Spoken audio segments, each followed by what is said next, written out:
Hello दोस्तों, आज की स्टोरी है क्योंकि माँ कभी गलत नहीं होती। तो चलिए अपनी स्टोरी को स्टार्ट करते हैं। मेघा, क्या बात है? ये गुनगुन क्यों इतना रोए जा रही है? कुमुद जी अपनी बहू को आवाज़ लगाते हुए धीरे धीरे सीढ़ियाँ चढ़कर अपनी बहू मेघा के कमरे में पहुँच गई। पहुँचकर क्या देखती हैं, उनका बेटा नितेश और बहू मेघा दोनों उनकी पोती गुनगुन को चुप कराने में परेशान थे।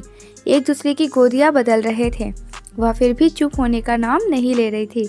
अच्छा, एक काम करो, गुनगुन को मुझे दो। उन्होंने गुनगुन को उसकी दादी को सौंप दिया।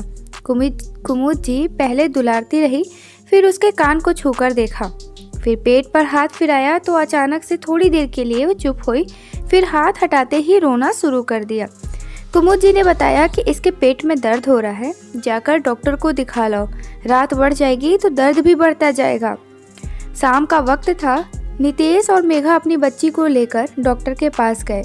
वहां से आए तो देर हो चुकी थी। गुनगुन नितेश की गोद में सो चुकी थी आराम मिलने से। मेघा ने कपड़े बदले और झट से पहुंची रसोई घर में। देखा तो काम वैसे का वैसे फैला था। 8 बज चुके थे।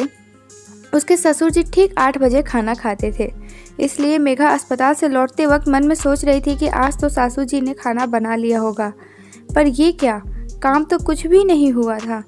नितेश ने जैसे ही गुनगुन को बेड पर लेटाया था वैसे ही उसकी भी नींद खुल गई।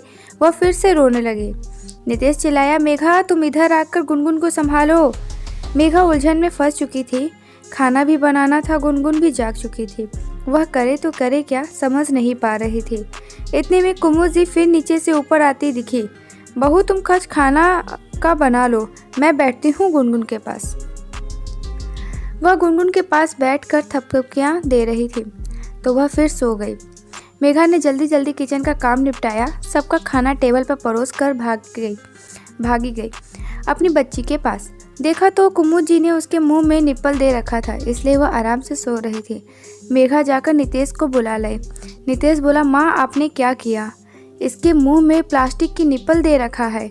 हाँ तो क्या हुआ बेटा, अक्सर ही तो यही देती हूँ, लेकिन माँ आज के बाद नहीं देना है। डॉक्टर ने इसके लिए मना किया है और जानती हैं इसके इन्फेक्शन से ही गुनगुन का पेट दर्द उठता है। बेटा अब मुझे बताते तो नहीं देती। खैर डॉक्टर ने बोला है तो ठीक ही बोला होगा। मेघा तुम संभालो। चलिए माँ, आप और पिताजी खाना खा लीजिए। कुमुद जी नीचे चली गई। तब नितेश ने कहा, तुम क्यों नहीं मना किया माँ को? देखा ना डॉक्टर कितना बिगड़ रहे थे। जानते हो नितेश, अगर मैं मना करती तो माँ को बुरा लग जाता और आप उनकी बात का यकीन करते, क्योंकि माँ कभी गलत नहीं होती, इसलिए मैंने आपको बुलाना ठीक समझा।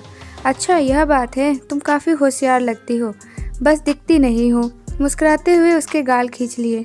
वही तो नितेश, जो होता है वही भी देखना ज़रूरी नहीं है। बुजुर्गों का अनुभव अक्सर काम आता है, लेकिन बदलते परिवेश में अब घरेलू उपाय असरकार नहीं रह गए, इसलिए डॉक्टर की सलाह ज़रूरी है। तो दोस्तों, आज की स्टोरी आपको कैसी लगी कमेंट करके ज़रूर बताइएगा। अगर वीडियो पसंद आए तो वीडियो को लाइक करिएगा, शेयर करिएगा, और अगर आप मेरे चैनल पर नए हैं तो चैनल को सब्सक्राइब ज़रूर करिएगा। तो मिलते हैं कुछ ऐसे ही इंटरेस्टिंग स्टोरी के साथ अपने नेक्स्ट वीडियो में। तब तक के लिए bye bye and take care.